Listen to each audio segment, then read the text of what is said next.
does not benefit. Non-dike. The Schnabel method of education. The brutal truth of the gold rush in the wild is what Kevin Beets. Exploring the endless realm of gold rush feelings are not allowed, especially when your name is Parker Schnabel. Parker has built a reputation as one of the most skilled and unwavering operators in the Yukon over the years. With a singular focus on financial gain, 3 words best describe Parker's approach to business: cold, hard numbers. Kevin Beets, son of legendary miner Tony Beets, recently put that mentality on full show when he sought Parker's assistance after getting into a jam. Kevin Beets has been in the mining industry before. During the several gold rush seasons, he spent much of his childhood in the fields, following in the footsteps of his colossal father Tony. Kevin, however, was now claiming his territory independently, intent on proving that he was more than simply Tony Beets' kid. This was his opportunity to leave the shadow of his family and become a self-reliant mine boss, leading his own team. Unfortunately, the Klondike isn't the type of location where things can easily fall apart in the gold fields. Failure befell Kevin's mining enterprise. In the midst of intensive mining, he encountered an early and significant snag with his old A40 rock truck, an essential piece of machinery. This was a major problem, not a minor setback. The vehicle lacked a functional replacement and was more than 20 years old. In an attempt to salvage his season, Kevin's whole endeavor dangled precariously.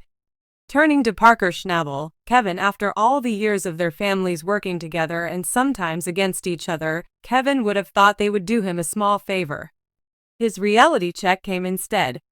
Effortless negotiation. Kevin had $100,000 on hand, which is a good amount but still short of the $300,000 required to purchase a new truck.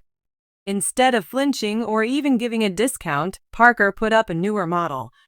A second vintage A40 rock truck, this one from the 80s, was also priced at $110,000. Tag on it. Kevin attempted to haggle, asking Parker to reduce the price to $95,000. "I don't bargain," and Parker's reply was icy and cutting. "Whether you purchase it or not, it doesn't matter to me." And that was all. Discounts not available. Nothing personal, just business. A contract with conditions. Ultimately, Kevin was left with no other option. The arrangement was one he happily accepted. Consensus on paying $110,000. Despite Parker's best efforts, no, Kevin wasn't being generous by offering to put off payment until later in the season. Time was of the essence, and Kevin had committed to a no-refusal agreement. No matter what happened, the truck breaking down, Kevin's operation going awry, Parker would still receive his payment. More than just a business agreement was happening at this very time. The dangers of independence and the intense competition in the Yukon mining industry were brutally demonstrated. Even though Kevin got a truck, he also got a heavy load and a rude awakening to the real price of leadership. At camp, Kevin's trial and error. Kevin's group was able to recover the vehicle. The engine's rumble brought a little lift to the runner's spirits, and Kevin paused to consider the gravity of the situation. "Proof that I am capable of striking my own deals." It was a cautiously confident proclamation of independence that I don't always need Tony. Kevin had placed himself in a precarious position, both monetarily and in terms of his leadership. The burden had now shifted to him, and the fate of the season rested entirely on his shoulders. Kevin needed gold for more than simply making a profit. He needed it to settle his debt to Parker and demonstrate his independence. Every setback, every delay, and every poor choice had the potential to bring about catastrophe. The business masterclass given by Parker. Despite Kevin's difficulties, Parker emerged victorious, proving once and for all why he is one of the game's most revered and feared miners. Parker offloaded old equipment for a premium price, secured payment with minimal risk, and kept his no-nonsense reputation intact, all from a purely business standpoint. Parker played it perfectly, ignoring his past relationships and personal history to make decisions based on what mattered most, the bottom line.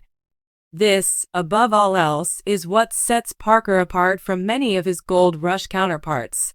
Unlike others, Parker was not afraid to impose a tough deal on a long-term family associate. Little did Parker flinch. For Gold Rush enthusiasts, this confrontation between Kevin and Parker was more than simply enjoyable drama. It was his icy efficiency that made him successful beyond the gold. The significance of it, the show's primary themes, survival ambition, and the unrelenting strain of the goldfields, are mirrored in Kevin's battle. Although Parker's actions could be seen as heartless, they served to emphasize the need of friendship in mining for survival. While it may have appeared like a one-sided bargain, Kevin walked away with something more significant than a functioning truck: the opportunity to advance in his mining profession. An accelerated curriculum in leadership through negotiation and the perils of entrepreneurship. Kevin is now more than simply Tony Beets' kid, regardless of how well he does this season. Currently, he is a man who is discovering the true meaning of being a gold mine owner and operator. In summary, favors are not done by the Yukon. Parker Schnabel didn't fail to comply with any regulations in the end. Instead of manipulating or tricking anyone, he simply did white-collar work. In order to maintain the expansion of his empire, he has always made considered movements. The risk-taker Kevin Beets, meantime, took a chance that could have disastrous consequences or help him become the self-reliant CEO he aspires to be. Whatever the case may be, the Goldfields have repeatedly shown that they are more concerned with outcomes than with reputations, friendships, or names. In this round, Parker Schnabel emerged victorious as Kevin learned his lesson.